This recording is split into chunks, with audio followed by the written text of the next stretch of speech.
Alors, ben voilà, il est temps de faire le point un petit peu sur cette imprimante, donc Anet E10. Que dire, à part que je m'éclate avec comme un petit fou. Une machine qui fonctionne très bien.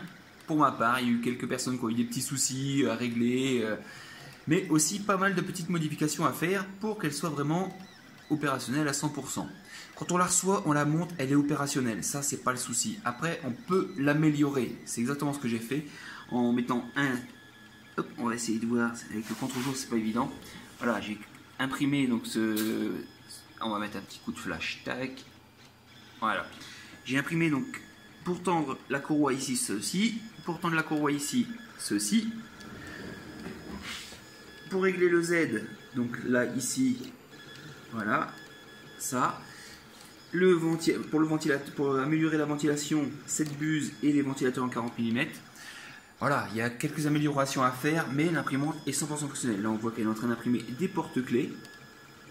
Donc, bicolore, hein, donc il y a un programme de façon où on peut, comment dire, stopper l'impression pour changer le filament, ainsi de suite. Voilà, donc pour moi, une très bonne imprimante. Je vais vous faire voir des vidéos tout de suite d'impression où j'ai pu imprimer ce petit bateau. Voilà, ce petit bateau, comme ça on teste l'impression. Donc on va passer la vidéo en même temps. La qualité est pas mal. Après, il y a des réglages à faire maintenant, j'utilise Simplify 3D grâce à monsieur Nicolas Roussel qui m'a expliqué comment ça fonctionne. Et on arrive à des résultats vraiment sympathiques au niveau de l'impression, où on peut travailler sur la rétractation, ainsi de suite. C'est ce qui permet d'avoir des pièces beaucoup plus belles. J'ai fait aussi ce petit zigouigoui. Voilà, donc on peut juger.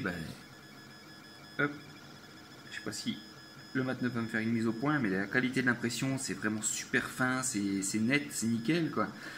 Donc voilà, on passe aussi en même temps la petite vidéo par-dessus. Et puis ce vase aussi. Voilà. Donc non, franchement, je suis vraiment content de cette imprimante. Voilà, il n'y a pas à dire quoi. Elle est facile à monter. Elle imprime vraiment très bien. Voilà, le boîtier de contrôle est là et ça chauffe pas mal, ainsi de suite. Vraiment, j'ai rien à dire là-dessus, quoi. Vraiment une très très bonne imprimante. En changeant les ventilateurs, j'ai changé les deux ventilateurs du boîtier. Là où j'ai mis deux Noctua en 40 mm et ça fait plus de bruit du tout. Je la trouvais un petit peu bruyante au niveau des ventilateurs. J'ai changé les deux ventilateurs ici au niveau de l'extrudeur. Et pareil, hein, c'est inaudible. Maintenant on entend juste le déplacement de la machine. Et puis on voit que la qualité d'impression est juste nickel, quoi. Et juste nickel. Donc personnellement, je vous recommande vivement cette machine. Après, l'utilisation des logiciels, il y en a plein. Il y a Cura, il y a Repetier, Simplify 3D qui est vraiment top. Ça, je peux que vous dire d'aller vous renseigner sur Google, sur les groupes spécialisés. N'hésitez pas, si vous êtes intéressé par cette E10, à rejoindre le groupe Anet E10 francophone. Vous aurez toute l'aide que vous voulez. Et voilà, je remercie encore Gearbest pour cette imprimante qui est juste top, quoi. C'était les premiers à l'avoir en vente. Et elle est vraiment top. Elle sent la qualité avec des petites améliorations. Voilà, je sais qu'il y a Régis qui est sur notre groupe Facebook, qui a eu pas mal de soucis avec, qui a dû modifier l'extrudeur, qui a dû changer la buse, ainsi de suite. Mais voilà, ça reste un cas isolé. La plupart des gens s'en sortent bien. J'ai aussi posé une plaque en verre dessus pour la qualité d'impression. Voilà, ça fonctionne bien. Par contre, le réglage est un petit peu plus pointu au niveau du plateau. Il y aura d'autres améliorations encore. J'ai commandé un plateau acier pour remplacer celui d'origine pour que ce soit plus rigide. Voilà, c'est des petites améliorations. Je dirais que quand on achète l'imprimante, elle est opérationnelle. Par contre, si vous voulez vraiment faire de la qualité, avoir une imprimante au top, il faut compter, je dirais, une cinquantaine d'euros en plus en petit matériel à côté pour l'améliorer. Voilà, et une fois que vous l'avez améliorée, là c'est parti, elle est partie pour faire des prints.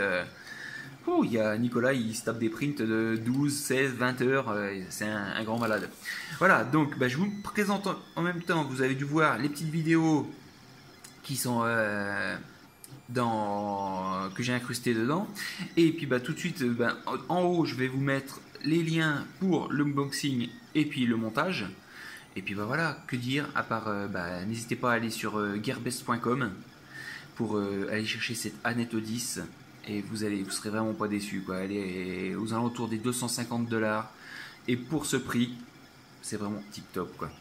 Allez, bah moi je vous dis à bientôt, hein, peut-être pour un autre test d'impression, hein, ou peut-être un autre test d'une autre imprimante. Et bah merci Gearbest pour ce super produit. Et puis à bientôt pour la prochaine vidéo. Ciao ciao.